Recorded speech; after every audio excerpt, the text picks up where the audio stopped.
So go ahead. Yes. You can go ahead. Good evening to all of you. At the outset, I would like to inform you that it is not my pleasure to repeat the sections or repeat the topic. But one thing is this, I am just narrating the sections and explaining the sections as it is laid down. And I have not prepared the act, it is prepared by the legislature. And as the act stands, I am just lecturing. If you feel that I'm repeating it, I am repeating it for the benefit of my admins that tell me that some groups have added already, and for their benefit also, I am trying to repeat. If you do not want repetition, I will not repeat it in future. Anyhow, good evening to all of you. Good day.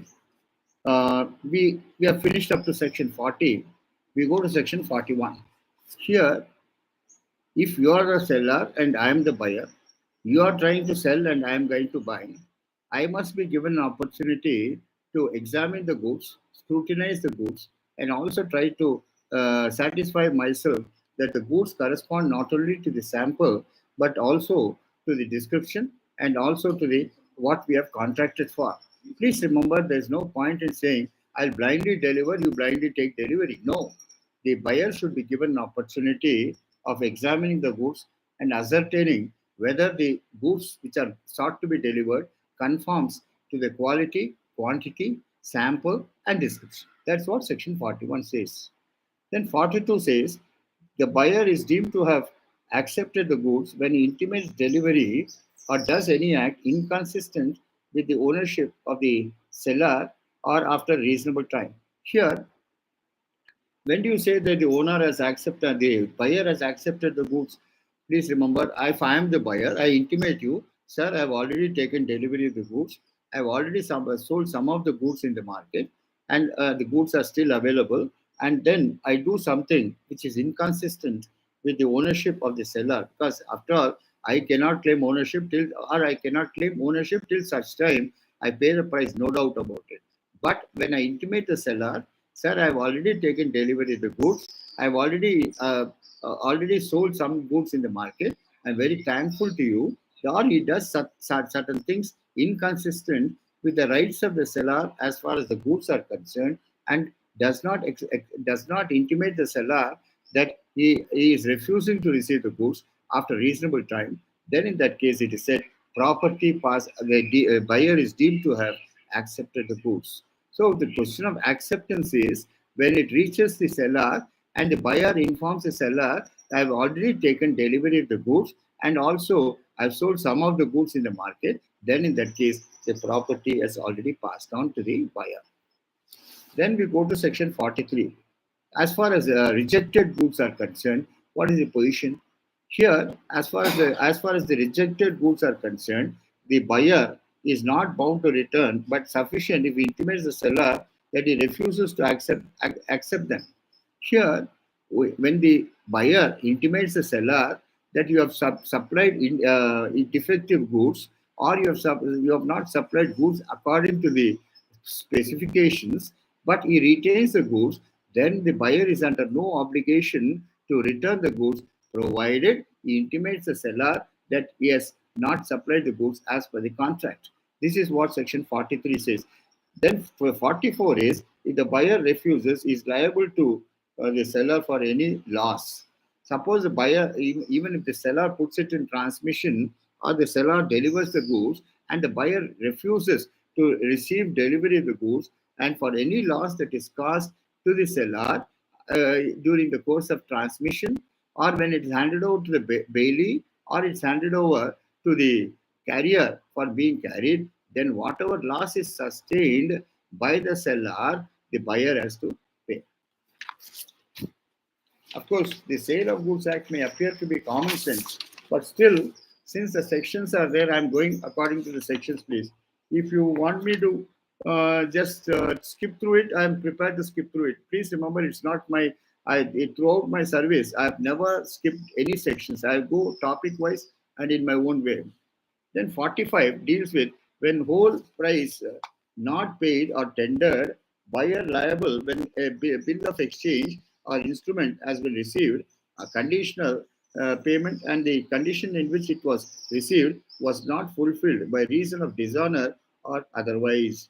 Here, suppose let us say mostly buyer is liable for the price when that is not paid. That is, suppose he does not pay the price, or when the goods are delivered, goods are tendered for delivery, buyer does not accept the goods. Then in that case, or let us say buyer accepts the goods but gives a check or gives a bill of exchange, draws a the bill of exchange is drawn, and within that period of credit he does not pay.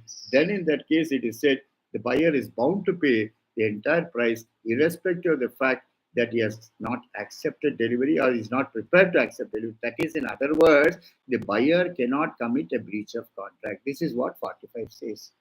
Then 46 is when price is not paid, the seller can sue the buyer for the price whatever has been agreed upon. And it is also said that seller has a lien. What do you mean by lien? It's not lien.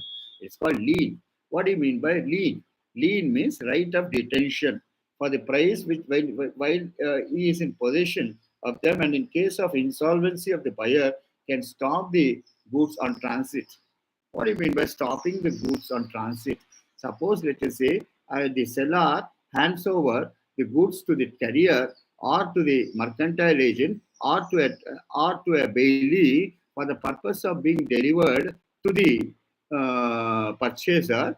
But in the meanwhile, the purchaser has become insolvent. What is the meaning of insolvent, sir? Insolvent means in your Hindi, you call it as diwala. Diwala means he has no money at all. He has got more liabilities than assets. He is not in a position to honor any contract, or he is not in a position to pay for it, or he is not in a position to take delivery. Even if he takes delivery, a question of payment is not guaranteed. In that particular case, the seller can stop the bailee, stop the carrier, or stop the person who is carrying the goods to stop it in transit and re-deliver it back to the seller. This is what exercising lien. What do you mean by lien, sir? Lien means right of detention. For example, I'll just explain, give you an example, sir. If you go to a tailor, ask him to stitch a chudidar pajama or the kurta for you, naturally, sir, what he does is he fixes a price and you agree upon the price, and the goods will be delivered to you only when you pay the price for it and take delivery of it. Please remember, no tailor is a fool to hand over the goods to you without taking the price. So he can retain the goods till such time you make the payment. That is what is called, or he can stop the goods in transit.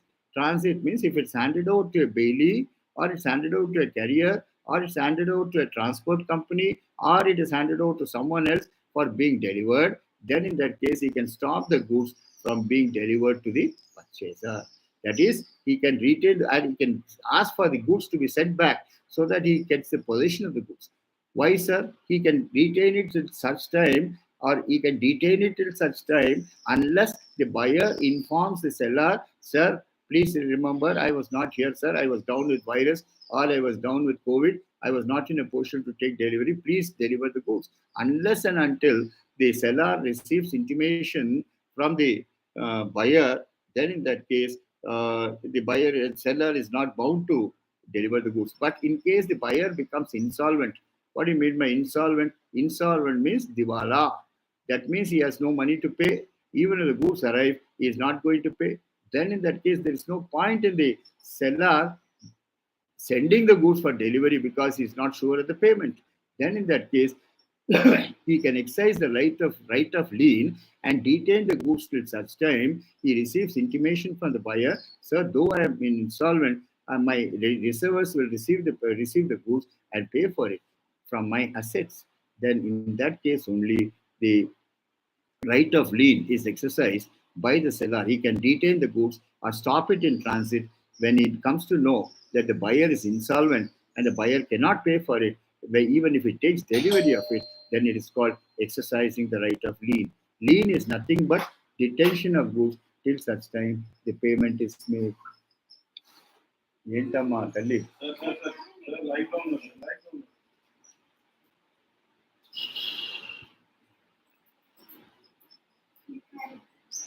Then section 47.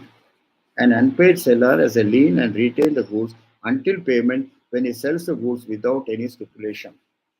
Suppose there is no stipulation in the contract, or the unpaid seller has lien and retain the goods until payment. Please remember, no seller will deliver the goods, no seller will put the goods in transmission, no seller will hand it over to a bailee, no seller will hand it over to a carrier, no seller will hand it over to a carrier transport company for being transported or transmitted to be delivered to the buyer unless and until, and he can detain the goods till such time the price is paid, uh, or the question is the contracted price agreed upon is tendered by the purchaser. Then we go to section 48, part delivery. Where the seller has made part delivery, he may exercise lien on the remainder unless such part delivery has been made in circumstances as to show an agreement to waive the lien. Here, please remember I told you also, sometimes the goods are not readily available. The seller does not deliver the goods in a bulk. He cannot deliver the entire quantity. Then he agrees to deliver the goods by in parts, that is within a span of 6 months. He can deliver the goods within 6 months. Then let us say he makes a part delivery of the goods. Remainder goods, he may exercise lien on the remainder unless such part delivery has been made in circumstances as to show the agreement to waive the lien. So the seller can also waive the lien, but he can refuse to deliver the remaining part till such time he receives intimation from the buyer that he is prepared to pay for the rest of the consignment which is sought to be delivered. This is what section 48 means. Then 49 is seller loses the lien if he delivers the goods to a bailee or carrier without reserving his right of lien when the buyer receives delivery. Please remember, I told you also the quotation, an acceptance is an offer what a lighted match is to a train of gunpowder. Suppose you have a tray where you have gunpowder. So long as it is not ignited, so long as you don't light the fire, you have the gunpowder intact. But once you light a match, as far as the gunpowder is concerned, everything is gone. Even you don't get a single particle of gunpowder. So, in other words, offer plus acceptance is equal to agreement. Agreement enforceable in a court of law is what is called a contract. Here it is said, when does a seller lose his lien? Seller loses his lien when he does not stop it in transit, when he does not intimate the bailee or carrier not to deliver the goods, and already the carrier or the bailee has delivered the goods to the purchaser, and the purchaser has received delivery of the goods. In that case, the lien cannot be exercised. He cannot say, Mr. Buyer, please hand over the goods back to me. Hand over the possession of the goods. He can't do it. Once it reaches the buyer and the buyer takes delivery of it and the carrier delivers it according to the specifications, then the question is, once it is delivered, the lien of the seller is lost. That's what 49 says. Then we go to the unpaid seller, that's section 50. He may stop in transit as long as they are in transit. So, as section 50 says, the unpaid seller, when he delivers the goods, he can part with possession. He may stop it in transit. Suppose the buyer is not in a position to pay or does not express any inclination to receive the goods on delivery and also pay the price for it, and when the seller is satisfied that no payment is forthcoming from the buyer, then in that case, if the goods are in the process of being transmitted, he may inform the bailee or the transport contractor, please don't deliver the goods, please get it back to me. Then the question of the seller gets back the goods duly returned. Then 51 is goods are in transit when they're delivered to a carrier for transmission to the buyer until the buyer takes the delivery from the carrier. Then when you say, sir, 51 says, when are the goods supposed to be in transmission? Goods are supposed to be in transmission irrespective of the delivery by the carrier, once it is handed out to the carrier or the bailee for the purpose of being delivered to the purchaser, so long as it is in its journey, the goods are that's what we say, that the goods are in transit. Goods are in transit. What do you mean by the word transit, sir? Transit means in the process of being carried from one place to another. and it has been handed over to a mercantile agent, be it a transport agent, or be it a carrier, or be it a bailee, for the purpose of being delivered to the purchaser, then we say that the goods are in transit, or goods are in the process of being delivered to the purchaser. This is what 51 says, sir. 52 says the seller can exercise his right of lien by taking actual possession or by giving notice to the carrier, and such notice can be given to a person in actual possession. Says, sir, once the seller parts with the possession, who comes into possession of the goods, sir? Let us say he has handed it over to the carrier, or he's handed it over to a bailee. Who is in possession of the goods? Not the purchaser. The carrier is in possession of the goods. Then, in that particular case, the seller can exercise the right of lien to intimate the bailee when it is in the process of transmission. Please don't deliver the goods. Please get it back. Give back possession of the goods to me. Then it is said the seller exercises his right of lien. Please remember, in this regard, I would like to make a mention, though it is not concerned with this. Sometimes advocates are in a the misimpression that you can retain the file and retain the documents, need not hand over the documents, need not return the file to the client till he pays your fees. You cannot detain. The Supreme Court has clearly categorically laid down an advocate has no lien over the file, over the documents. What all he has to do is when the party asks for the file, when the party asks for the documents and the file has to be returned to the party. And better, the question is how to recover my fees. I will have to file a suit to recover the fees in the court. Please remember, you have no right of detention. Please don't do it. It's a professional misconduct. That's what the Supreme Court has said. Then please remember that I need not tell the present day juniors. By the time the matter comes up to a senior, everything is over. Entire fees is taken. A junior aim is a junior senior at this call. But of course, I don't have we don't have such juniors who eat away the money of the seniors also. But this profession is a cutthroat profession. You have to be very, very careful. And please remember, as far as possible, when you when a party comes to you, sir, I don't want to continue with you. Please hand over the file. Please hand over the documents with an NOC. But please remember, you don't have your brethren in the profession who are courteous enough when they take up the file from, well, suppose the party comes to you, the first thing an advocate has to do in the ethical point of view is, have you paid your previous advocate? Sir అదంతా మీకు ఎందుకు sir మీ fee ఎంత చెప్పండి మీ fee తీసుకొని take my file but please remember this is a cutthroat profession, sir. The question is, no brother colleague will help a other brother. So, as far as possible, I would try to suggest a via media for this. When a party comes to you, those were days when the party used to give you the fees on one side and the expenses which are likely to be incurred for the litigation on the other side. You are satisfied with that. But now we are having unscrupulous clients, unscrupulous your brethren in the fraternity.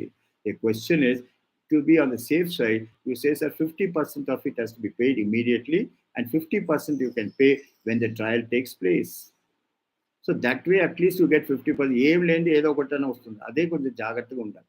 So the question, Supreme Court has categorically said, an advocate cannot retain the file. An advocate has no lien over the file. An advocate has no lien over the documents. An advocate has to hand over the file. But one thing is this, in case his fees is not paid, he has to file a suit and then recover the money.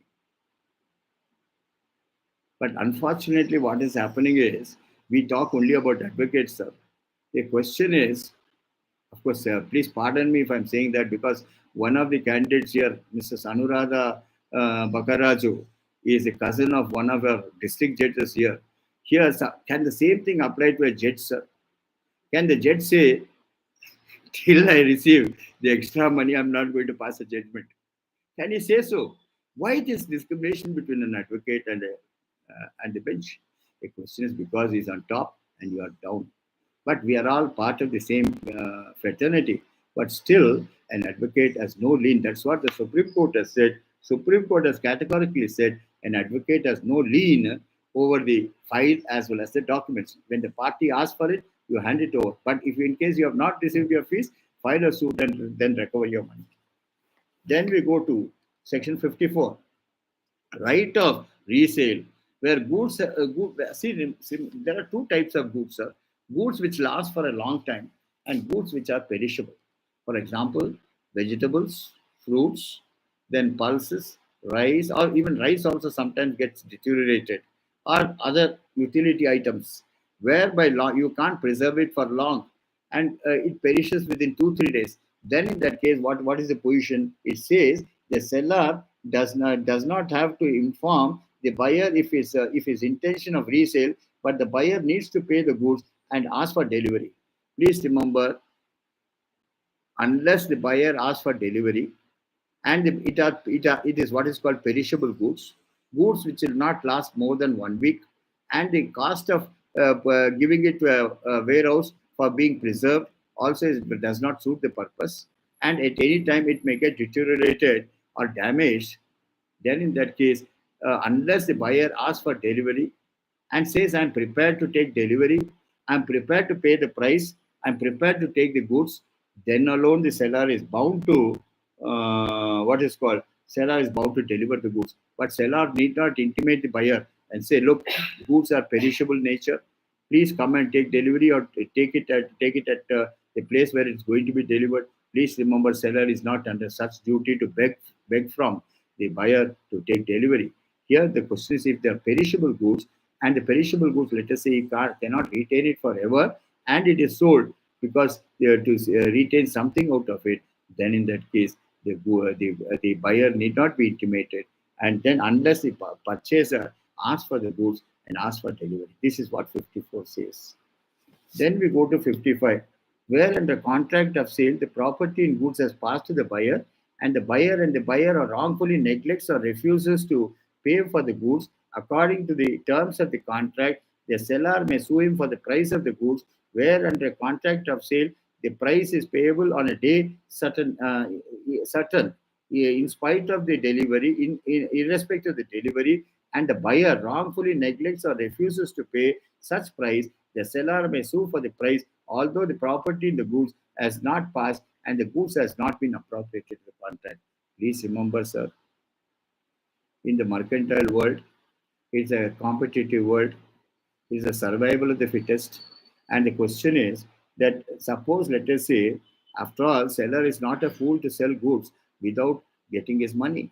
So the question is, if the purchaser receives the goods, does not pay for it, or does not neglects to pay for the goods according to the terms of the contract, and the day is fixed for payment, and it is not paid on that particular day, then the question of ownership or property in goods passing on to the purchaser does not arise. This is what 55 is. They are all academic sections, but we have to deal with the sections as it is laid down. Then 56 is where the buyer wrongfully neglects or refuses to accept the goods, the seller may sue for damages for non-acceptance. Please remember, when a contract is entered into, when you say that the seller is bound to deliver, the purchaser also is bound to take delivery. The purchaser also is liable to pay for the price and also take delivery of the goods. You should not neglect, as when a date is fixed, you should make the payment. If he does not make the payment or issues a negotiable instrument like a check or anything, he must ensure that when the check is presented for payment, enough funds are provided for it being honored. Then if he neglects or does not do it, then it is said the seller can always bring a suit for damages for non-acceptance. That's what 56 lays down. After all, this is a very small act, sir. It consists of only 66 sections. Then we go to section 57, where the seller wrongfully neglects or refuses to deliver the goods to the buyer may sue for seller for damages for non-delivery. If the goods are not, we have dealt with the buyer. If the goods are not delivered, the seller commits a breach of contract. The seller violates the terms of the contract because of escalation of prices. Then the buyer, what he can do is he can sue for the seller for non-delivery and for damages. Are you able to understand, please? The previous section, seller can sue. Here, the buyer can sue in case the goods are not delivered. Here it is said the question is seller the buyer can sue the seller for damages for non-delivered goods. So the question is there are both sections are converse to each other. First section 56 deals with when the buyer does not pay. Second section deals with when the buyer does not take delivery or does not pay for the price. Then in that case, the seller can always sue the buyer for damages for non-delivery and for no, that's the question where the seller wrong. First one is buyer, second one is seller. The question arises, sir, what is the jurisdiction? Please remember, most of the advocates entertain a doubt, sir. What is the jurisdiction? Suppose let us visualize a case. The goods are to be the seller is in Rajamandri, and the purchaser is in Hyderabad. Suppose the buyer does not take delivery or the buyer does not pay for the price, he does not accept the goods, where should the seller file the suit, sir? Can you tell me? Seller can either file a suit at Hyderabad or he can file a suit at Rajamandri because the goods are to be delivered from Rajamandri to reach Hyderabad. That is as far as the seller is concerned. As far as the buyer is concerned, where is he going to make the payment, sir? He is going to take delivery of the goods. He is going to make the payment at Hyderabad. If the goods are not delivered, the seller violates the terms of the contract. The purchaser can either file a suit at Rajamandri or he can file it at Hyderabad. Normally, sir, we advocates advise the party to file the suit at Hyderabad. The reason being that sthana balam. You are strong in your own place. For example, my colleague belongs to Rajamandri. He is very, very strong there. But he may not be that strong in Hyderabad because sthana balam is important.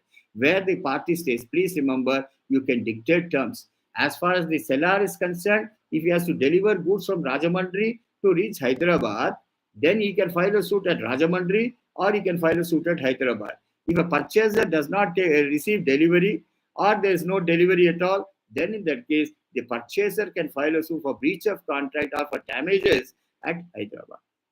Are you able to understand this? Then we go to section 58. If the seller fails to deliver the goods, the buyer can seek specific performance.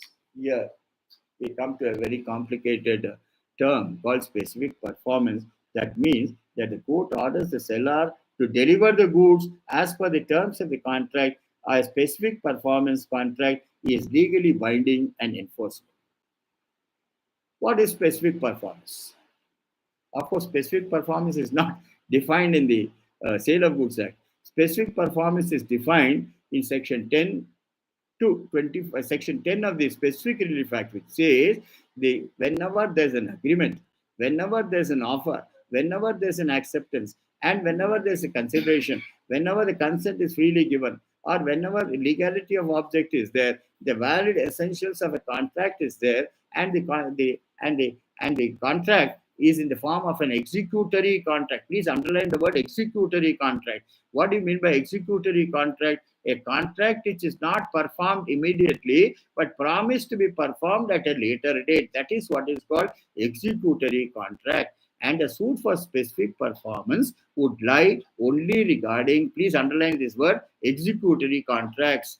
If the contract is already executed, the goods are already ordered, goods are already delivered, and the purchaser pays the price and the goods are received by him, then in that case it's a concluded contract. That means it's an executed contract.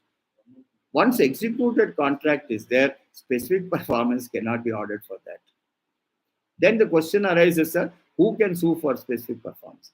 That is what section 11 says of the Specific Relief Act. Of course, it says that either the purchaser or the seller or his transferees in interest or his assignees in interest or his legal representatives or his executors or his trustees, always they are all competent to bring the suit in respect of the contract.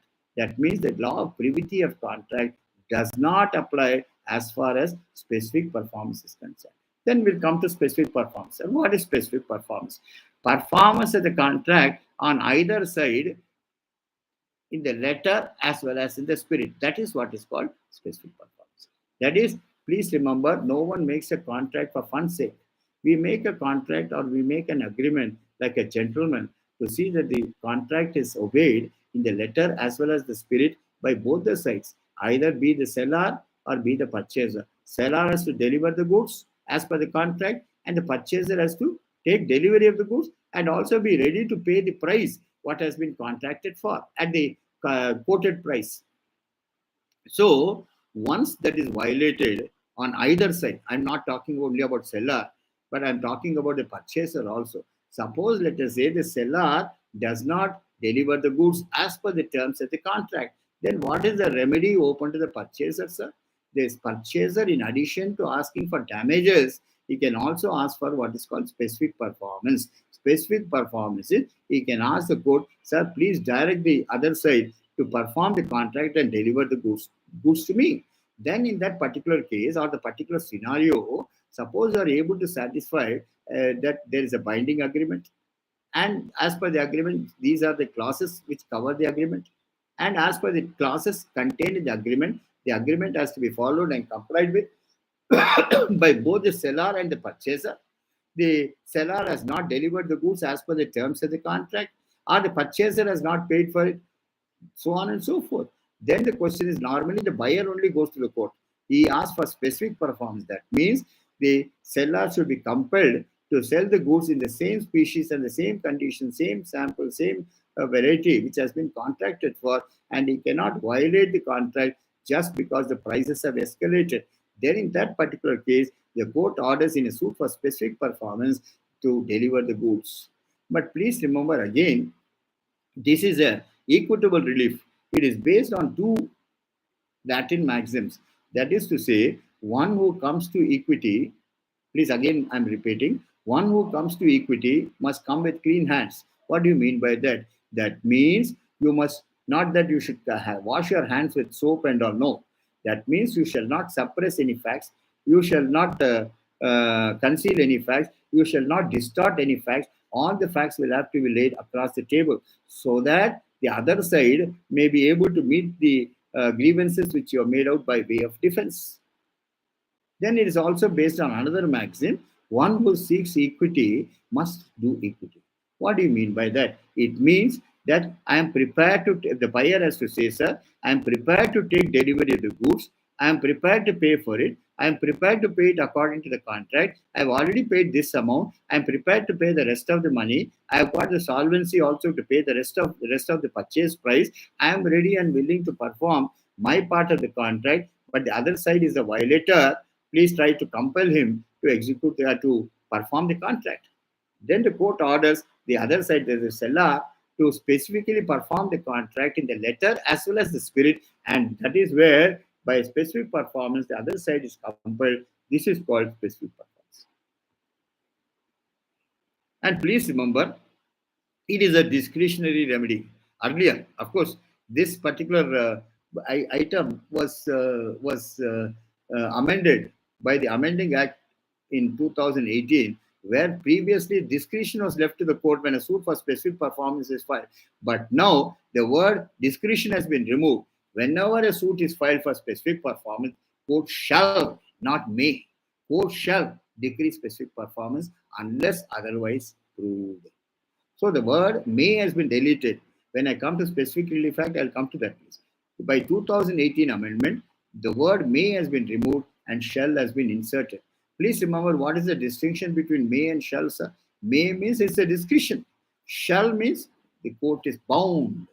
Court is bound to honor the court is bound to enforce the contract in a suit for specific performance. So in 2018, the word may has been removed, and no longer it's a discretionary remedy. It's a remedy which is available to you as a matter of right. Why this has been done is to see that the parties, either parties, I'm not talking only about the seller and the purchaser, it can be any party, should follow the agreement in the letter as well as the spirit, and there should be a methodology through which the agreement is enforced. Then, in case the buyer seller does not deliver the goods, the buyer can always file a suit for specific performance to direct the seller to deliver the goods as per the terms of the contract, and also allege and prove that the breach has occurred or the violation has occurred because of the breach committed by the seller, and though you are ready and willing to pay the balance of the price according to the contracted rate, and you are ready to take delivery of the goods as per the contract, the other side is not delivering it, then in that case, the court will compel the other side to deliver the goods. Am I making myself clear to you, please? This is what Section 58 reads with. Then we say that, then we go to Section 59, remedy for breach of warranty. The fact that a buyer has set up a breach of warranty in diminution or extinction of the price does not prevent him from suing for the same breach of warranty if he has suffered damage. As far as 59 is concerned, whenever there's a breach of warranty, the assurance that is given by the seller, and when it has been breached or when it has been violated, and for the breach of warranty, the purchaser can make the seller liable for not only for specific performance but also claim damages for non-performance of the contract. That's what 59 says. Then 60 is before due date, where either party repudiates the contract before the date of delivery or does any act that the contract is subsisting and wait till the date of delivery, he may treat the contract as rescinded and sue for damages for breach. Where either party repudiates the contract before the date of delivery, the other may either treat the contract as subsisting and wait till the date of delivery.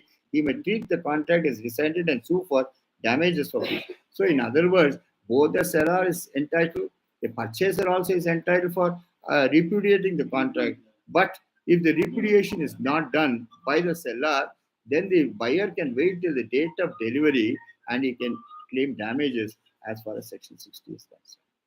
Then, of course, 61 is a normal section. It does not affect the rights of the seller or the buyer to receive to recover interest or special damages in any case where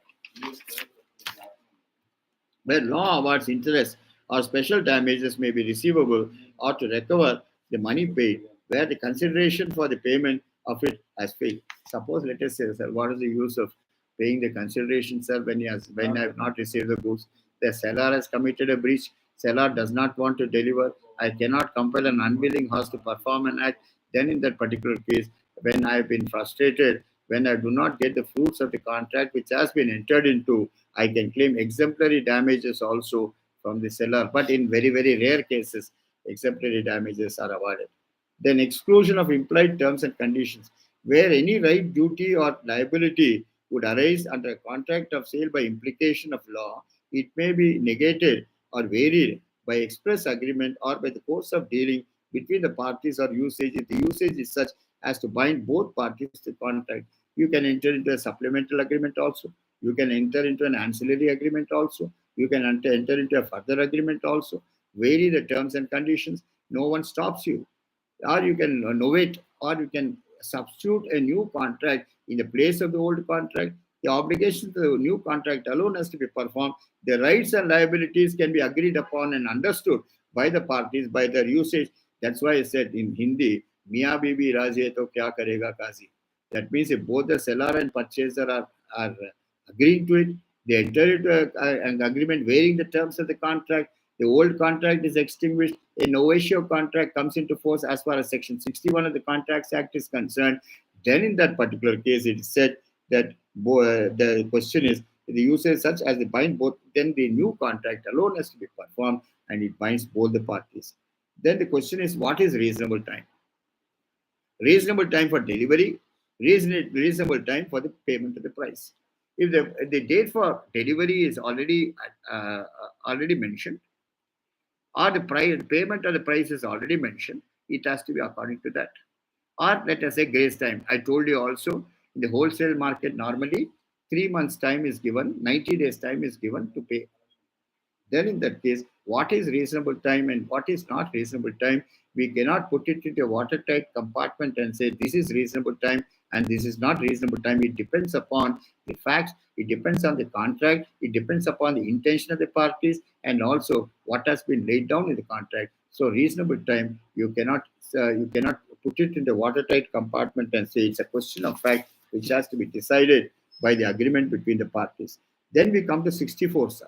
Sometimes what happens is, in different, suppose the goods are applied, goods are applicable in case of an auction sale. In different lots, auction, each lot is covered under a separate contract of sale, and auction sale is complete when the auctioneer says so. Here, what happens is, suppose, let us say, this covers auction sales, sir. In auction sales, who conducts the auction, sir? The auction is conducted by the auctioneer. Lot of bids come, lot of persons participate. As far as the auction is concerned, the appointed day at the appointed time, and lot of bidders are given a chance to bid in the auction.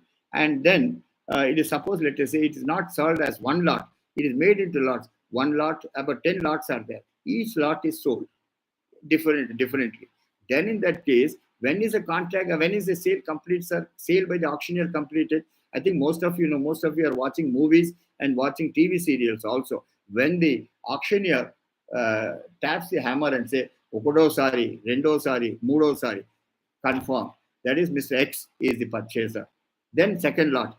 Then again bids are made. Then the auctioneer sells it at the highest price. And then when the highest price is reached, no other bidder comes forward to bid more than that. Then in that particular case, by the knock of the hammer, the auction is completed and the successful purchase is determined. Then in that case, the auction is complete when the auctioneer says so. That's what 64 says. Then 66 is, it's 65 you can delete please because it has been repealed.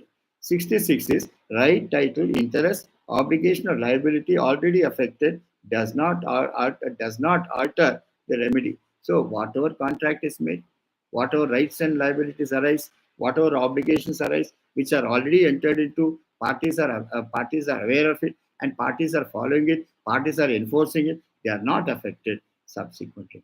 This finishes the Sale of Goods Act. Please remember, again I'm repeating it, it's not my fancy to repeat the sections, please. Each section, this Sale of Goods Act is a very, very small act. But please remember, the entire Sale of Goods Act, if you just visualize, right from section 15 to 64 or 66, deals with only conditions and warranties, rights and liabilities of the seller and the purchaser. And we have to discuss it from various angles. That's the reason sometimes you may feel that I'm repeating it. Please remember, I'm not repeating it. You can compare my lecture with your textbook on Sale of Goods Act. Everything verbatim, you may find it in the sections. So that finishes the Sale of Goods Act. And as far as my scheme of lectures are concerned, I think I've already completed the art of cross-examination in civil matters, art of cross-examination in criminal matters. Then I immediately went into CPC. CPC took considerable time, at least 15 days I think I took for CPC. Then immediately after finishing CPC, I came to Sale of Goods Act. Then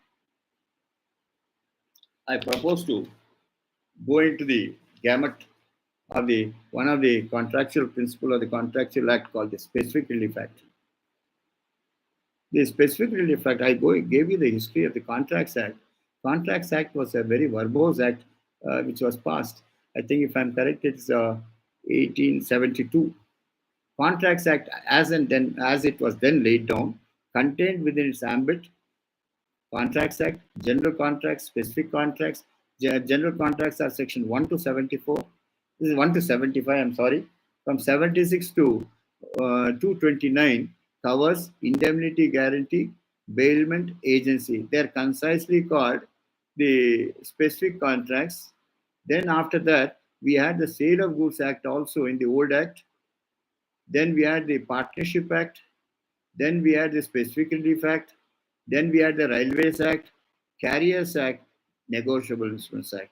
In other words, it was a big mummy which gave birth to so many children.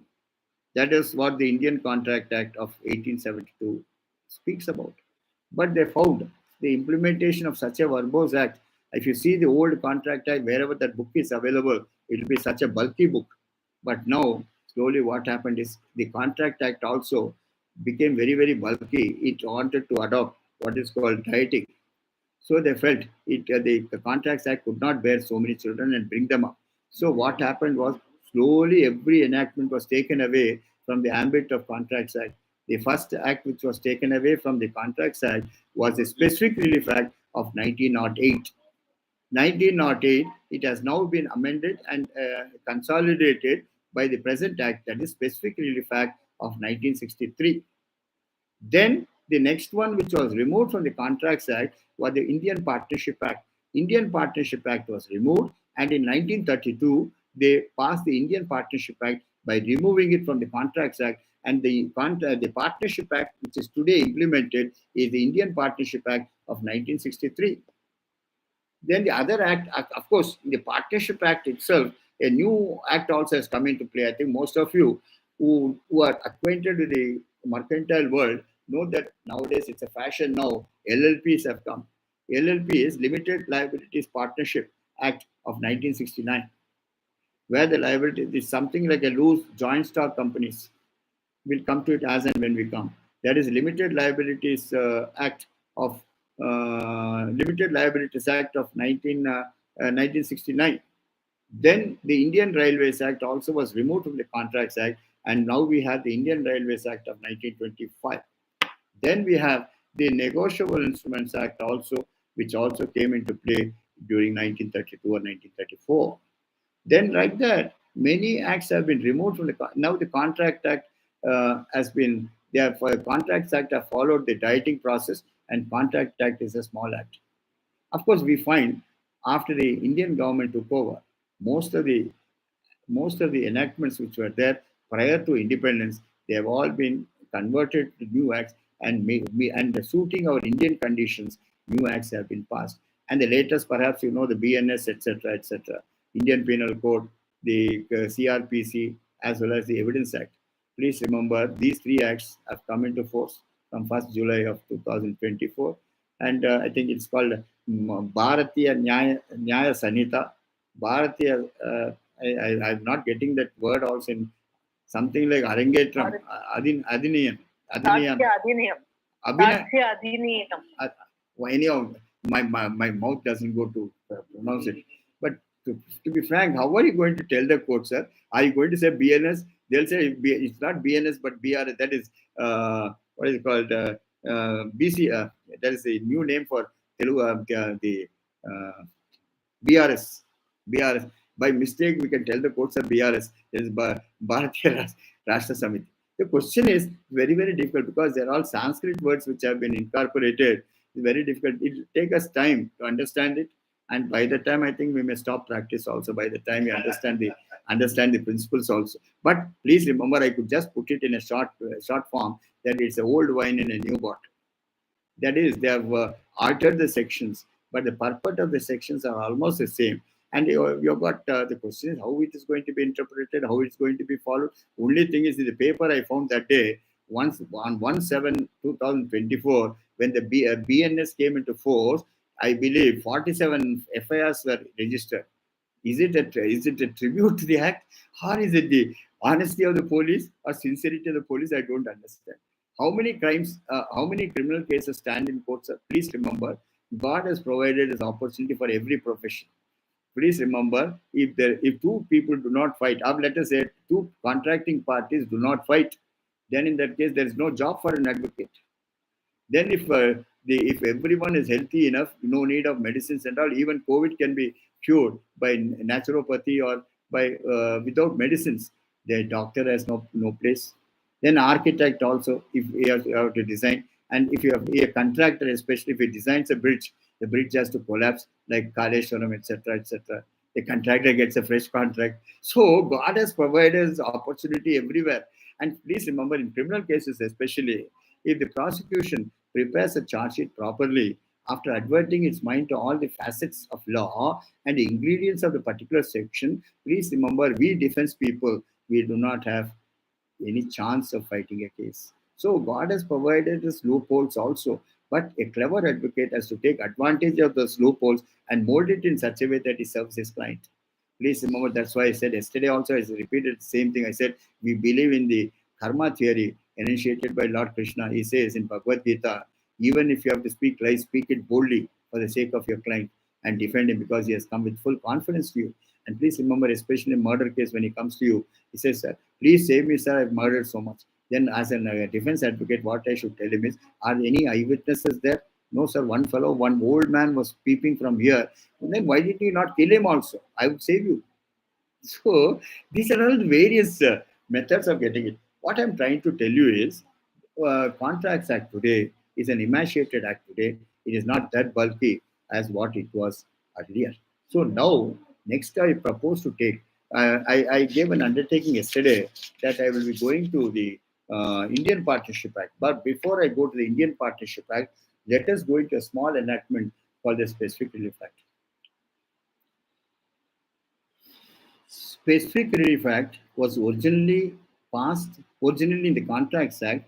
It was removed from the Contracts Act, and then a special act was passed in 1908, Old Act of Specific Relief Act, and then in 1963 they amended and consolidated it. And today the Specific Relief Act, which is now followed and implemented, is a Specific Relief Act of 1963. But before I go into the Specific Relief Act, I should give you the history as to how Specific Relief Act came into force. Of course, perhaps it is only a repetition because my admins tell me that I have been repeating the topics. Please remember, I'm giving you the history how the act came into force. That is first, the question is, before the gestation period takes place, the child does not come out. The child will come out only when the mother undergoes the pregnancy. The question is in the same. I'm not saying I'm a mother carrying a child. No, you have to know the fundamentals first. How the act came into force. First, before in England, because please remember, we shine in borrowed feathers. Our enactments are mostly Anglo-Saxon laws. That the laws which were initiated, the reforms which were initiated by the East India Company when they ruled this particular country. Here, in England or UK, there is one famous building called Westminster Palace. In Westminster Palace, there existed a common law courts. Common law courts are courts created by a charter issued by Her Majesty, the Queen of England.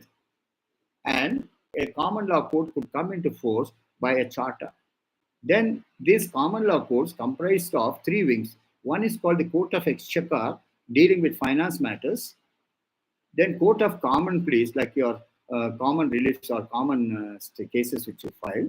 And another one was called Queen's Bench. Please remember, England was always ruled by a lady only. Very rarely we find males ruling England. And today we have Prince Philip, who is the king now. Very rare we find Queen Victoria, not Varalakshmi, but Queen Victoria, and then afterwards Queen Elizabeth also. Elizabeth ruled for a very long time, and even today, and I think she nominated her successor, and today Prince Charles, or not Philip, Prince Charles, he is now the king of UK.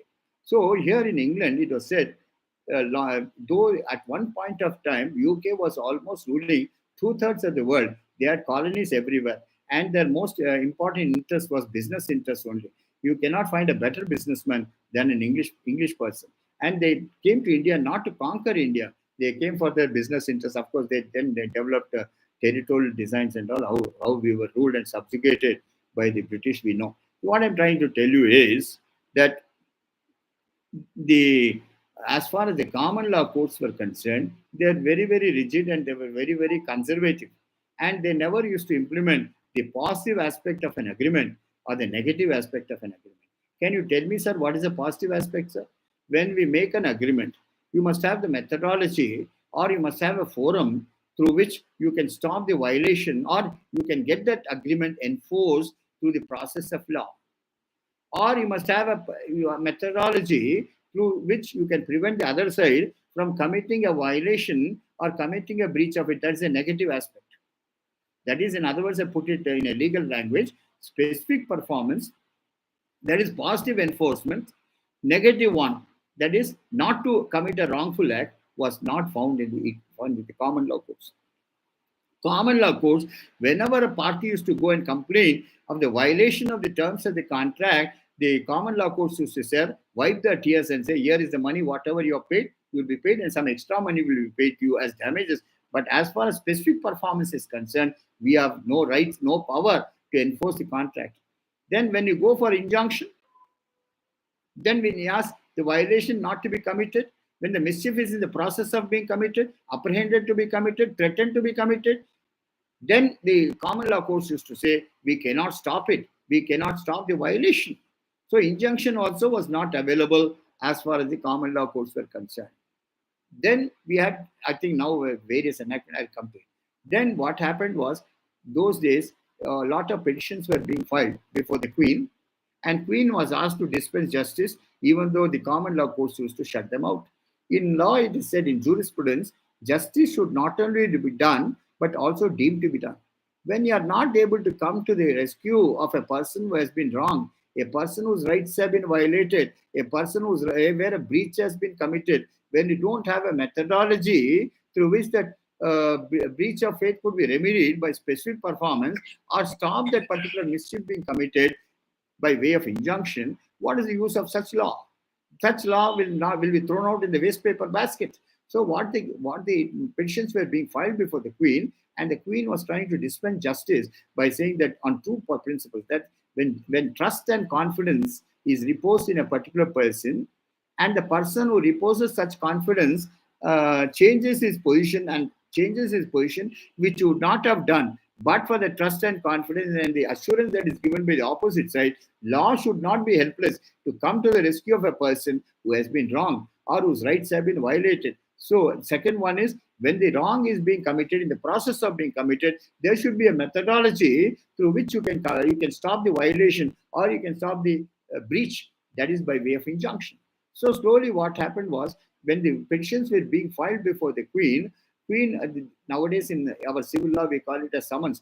Summons were not issued. Bodily, the person who has violated the terms of the contract will be brought to the Queen's court by what is called a subpoena being issued. SUBPOENA, subpoena being issued. Suppose the person does not attend, he will be detained, he will be put in prison, or he will be bodily, physically brought to the Queen's chamber, and the Queen used to dispense with justice. But the Queen found that this is a nuisance value for her, and in the 16th century, what she did was, she delegated her, her powers to her conscience keeper, that is the Lord Chancellor. Lord Chancellor no longer exists in England today. We have the Prime Minister of England, Prime Minister of UK, as they call it. So the Chancellor those days, on the other side of the Westminster Palace, there existed the equity courts. Equity courts came into existence. And the equity courts, as and when it was formed, it said, we have not come to destroy the law. We have not come to remove the common law. We have come as a vitamin M, or we have come as an appendices to the common law. Wherever the common law is deficient in certain respects, we will provide the necessary footage, and we'll also try to cure the defects in the common law. And they initiated various doctrines, and two doctrines which are very, very important is specific performance and injunction. So then there was a conflict. Always there's superiority or inferiority. The common law courts revolted and said, sir, we are not having any cases. People are flocking to the other side, to the equity courts, because of the rigidity of our laws. Please try to decide. Then the Queen was asked to decide. There's a famous case of Chief Justice Coke versus Addington. Yeah, Chief Justice Coke was the Chief Justice of the common law courts, and Addington was the Lord Chancellor who was presiding over the equity courts. Then the Queen who was to adjudicate in this matter clearly said, sir, the equity courts have not come to destroy the law. The common law exists and the equity courts also exist. Both of you coexist with each other. Whenever there is any deficiency in your way of working, that is common law courts, equity courts will step in and provide justice to the party. That's where the Queen held it in favor of Lord Addington, who was the presiding officer of the equity courts. So what happened was, slowly equity came into play. You know what is the exact meaning of equity in Telugu, sir? Samanatvam. Samanatvam. In Hindi, it is called barabari. So the question is, justice should be done. Samanatvam ante both of you should be treated equally, both the violator and the wronged person. So slowly equity stepped in. One of the examples of equity jurisdiction, I'll tell you, sir. When I come to Transfer of Property Act, I'll also deal with it. Here it is said, in England, there are two types of estates. One is called legal estates and another is called equitable estates. Suppose the property is in the hands of a lessee or tenant, and what was given to him was an open land. Then the tenant, what he does is, he erects structures on that, renovates that particular property, makes it suitable. Then let us say, and there is a promise of sale by the seller to the purchaser, but there is no legal document. But The title in England by long possession or being put in possession and doing some act connecting that particular property, the purchaser gets an equitable title. You cannot get rid of the purchaser. I think the same thing also I'll come to it. Then India, we don't follow legal estate. There they say we follow the what is called Downing Street principle. You know, when the old prime minister, for example, today you found that the Labour Party has come to power in UK. Conservative Party has been defeated. Sunak has relinquished his office. The question is, the outgoing prime minister greets the new prime minister, goes from that is 10 Downing Street. That is, he goes from the back door, and the incoming prime minister comes from the front door and then takes the swearing in ceremony. That means that is the convention those people follow. In India, they say, suppose a tenant has been put into possession of the property, he is only a tenant. He has not acquired right over the property, but he claims that he has been there is an agreement of sale in his favor. He makes improvements over the property. Suppose he wants to plead that as a defense and say, sir, title has already passed on to me in equity, though legal estate has not passed on because there is no registered document. In India, they say first take a registered document, go from the back door first before you get it, and then come from the front door royally as a king. So that is a policy which we people follow in India. So in India, you have to make it very very clear that there are no equitable estates. There is no question of title passing on in equity, but only legal estates are recognized in India. With this background, we'll try to come to the Specific Relief Act. Specific Relief Act comprises of nearly 7 chapters. That is Section 1 to Section 41. Section 1 to Section 41. Please remember, as far as the Specific Relief Act is concerned, you have to go through the definitions part of it. First, of course, I need not go through the preamble. But second one is definitions which are given in the Specific Relief Act. For example, first one is who is a promisor, or who is a seller, or who is a promisor is a person who makes a particular promise, that who makes a particular offer that he will do a particular thing. Promisee is a person. Then what is the definition of promisee, sir? Promisee is a person to whom that such an offer he is called a promisee. And third one is what is called an agreement. Third one is what is an agreement. An agreement is offer plus acceptance and the other valid ingredients of the Contracts Act which are present. It is said, Oppandam Jeskunnaru, that is, Maida Hogi, that is, there's an offer, there's an acceptance, there is acceptance has been made. Then that is what the third one. Next one is, the next topic is, suppose there's a remedy. I'll only give you a summary of it. Then next one is summary disposition. That is a disposition which has taken place other than by due process of law. Section 6, 7, and 8 provide for a summary suit being filed within 6 months from the date of disposition. Then the biggest chapter in the Specific Relief Act is section 10 to 22 or 24, which speaks about specific performance of the contract. Then after that, we have got one provision called section 26, which deals with rectification of instruments. Section 26 deals with rectification of instruments. Then section 27, 28 deals with what is called rescission of contract. Rescission of contract. Rescission means avoidance or repudiation of contract. Then we go to 31 to 33 deals with cancellation of instruments and decrees. 31 to 33 deals with cancellation of instruments and decrees. Then 34 and 35 deals with declaratory decrees. That is 34 and 35 declaratory decrees. Then next one, as far as the Specific Relief Act is concerned, most important chapter is 37, 38, 39 deals with the law of injunctions. Injunctions means INJUNCTION. Then we go to the last section 41. What are the reliefs that are not granted under the Specific Relief Act? So this is the scheme of the Specific Relief Act. But I'll try to finish off or try to take up the small sections before we come into the gigantic chapter called Specific Performance of Contract. So first of all, to understand the Specific Relief Act, what you have to follow or what you have to visualize and understand. First and foremost is, as far as a valid contract is concerned, there must be an offer, there must be an acceptance, there must be capacity, there must be consideration, there must be consent, and there must be legality of object. When these ingredients, as laid down in section 6, is present, then we say a valid contract takes place. Then the question arises, sir, because why we are going to deal with the specific performance also. What is an agreement?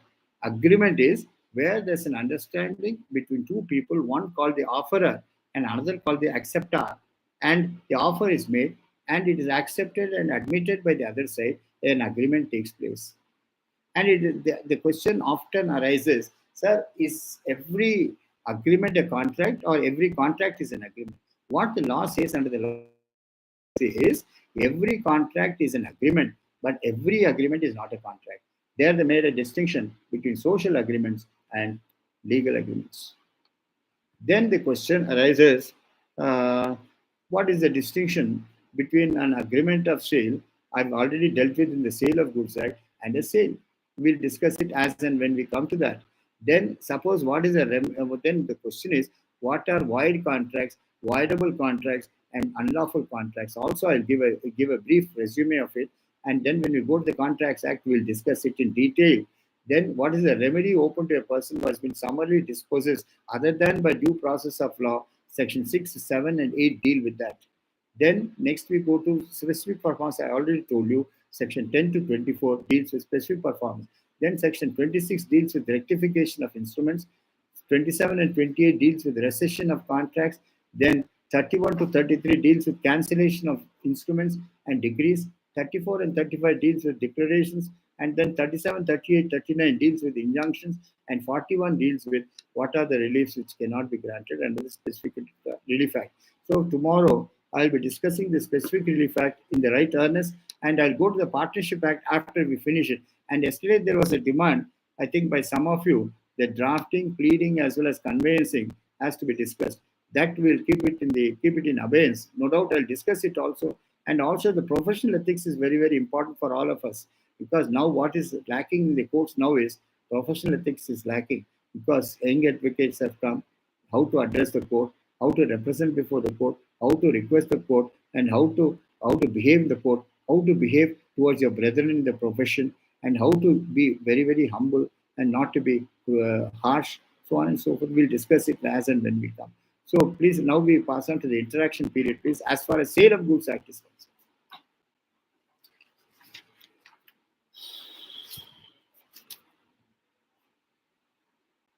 Any questions? Sir, good evening, sir. What is meant by privity of contracts? Privity of contract means where both the offerer and the acceptor are different persons, and they get bound by the contract between them as a seller and a purchaser, and there's a relationship of seller and purchaser between them, and they are parties to a particular contract. It is called privity. They are called privies, and the transaction is called privity. Privity means there is a relationship of offerer and acceptor between the two people. Are you able to understand this? That is called privity. And there's a cardinal principle in the Contracts Act. Contract binds only previous to the contract. A stranger to a contract cannot sue on the contract. We'll come to the Contract Act when we come. Privity means where there's a contractual relationship between two persons. It is called a privity. And the persons who are the contracting parties are called privies. They are parties to the contract. Are you able to understand, Mr. Srutikirtan? Yes, next, please. Yes, sir. Yes, sir. Thank you, sir. Welcome.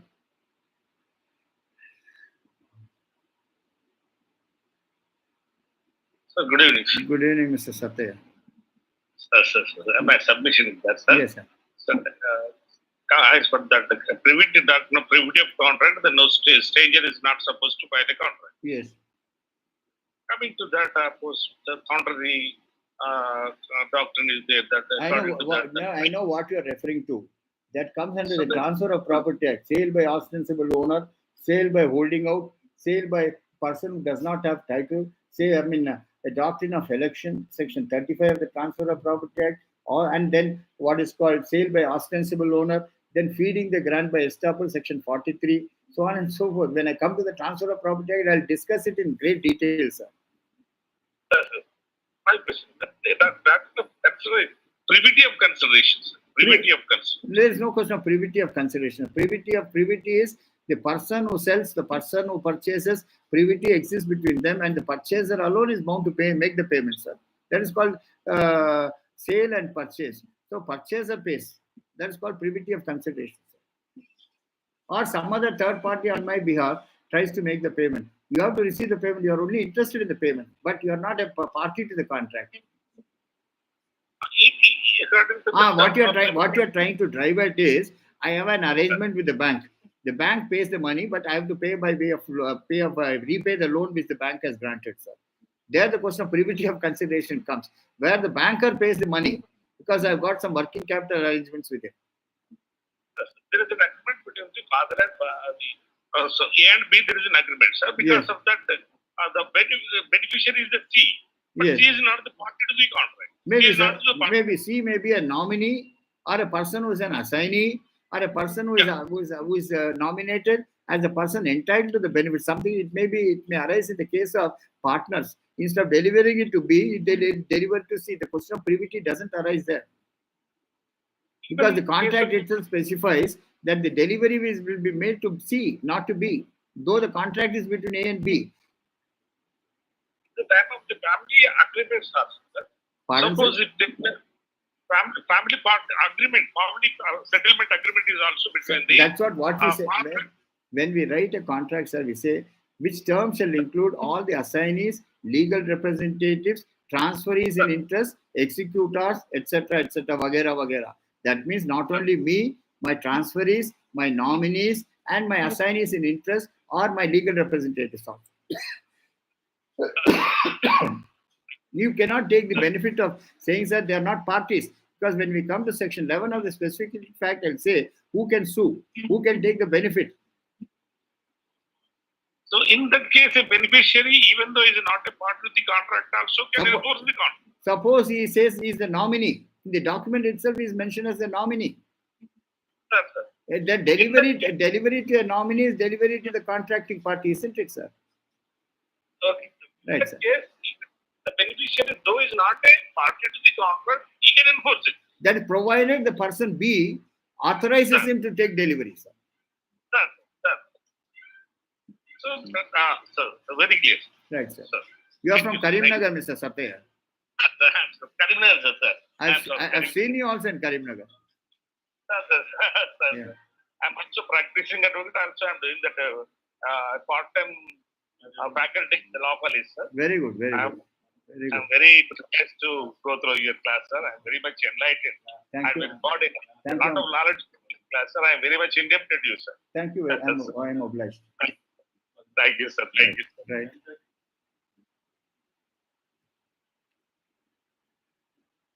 Mr. Hussein Sheikh. Mr. Hussein Sheikh.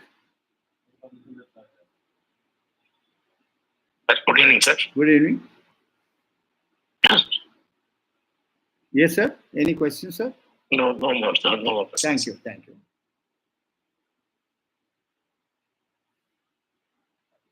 Mr. Das. Sir, good evening, sir. Good evening, sir. Good evening. Any doubts? No doubt, sir. Thank you. Thank you. Thank you.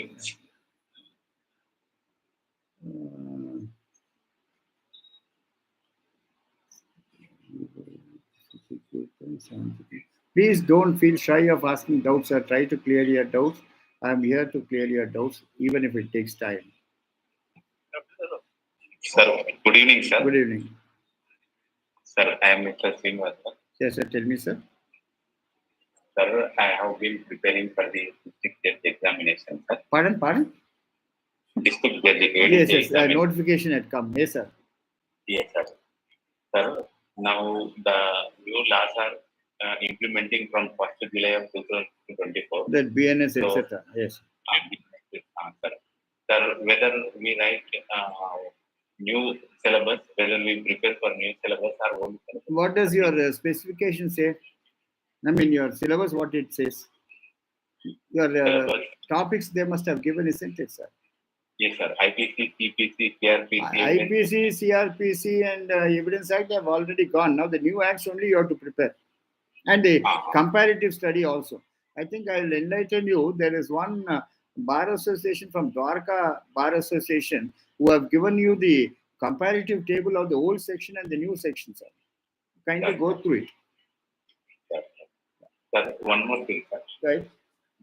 Unrestricted bodies, a full-time salaried law officer, part-time salary law officer, government or private or unrestricted body members are not allowed to write the exam. I'm sorry. The standing example is that of Justice Seshasayana Reddy, who was a law officer in Andhra Bank and subsequently became a district judge and then he became a high court judge also. There they interpreted saying that the service which you put up in the bank also is counted as service as if it is in the bar. Of course, it's a wrong interpretation, but that was given by our high court. Sir. So my question is that, sir, I am now child welfare committee member. Yes.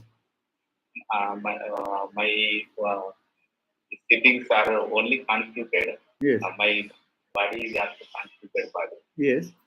Then even through if I get the examination, Yeah. do they give me the post, sir?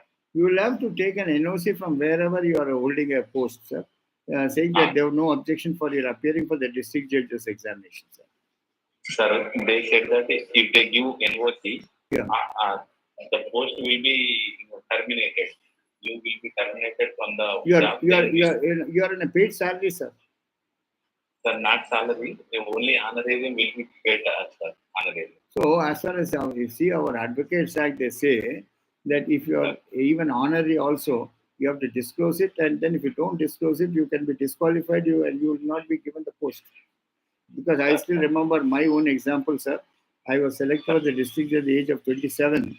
I was a part-time lecturer by that time itself.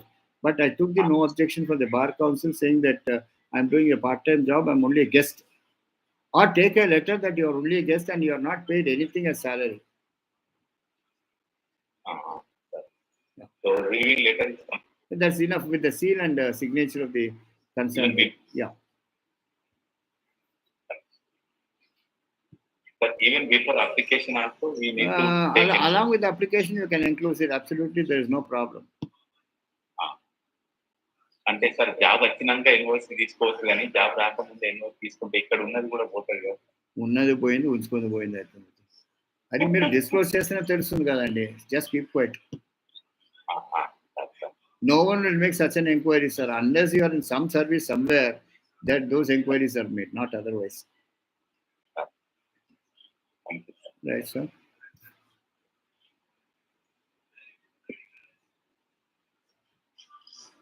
Yes.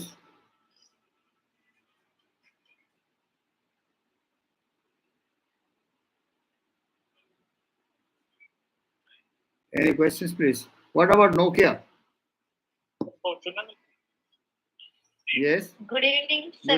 Good evening, no any doubts sir today. Thank you. Yes, next, please. So I think we wind up today, and tomorrow we'll be dealing with the Specific Relief Act of 1963. Thank you. Thank you. Good day. Thank you, sir. Thank you, sir. Thank you, Nokia. Thank you. Thank you, sir.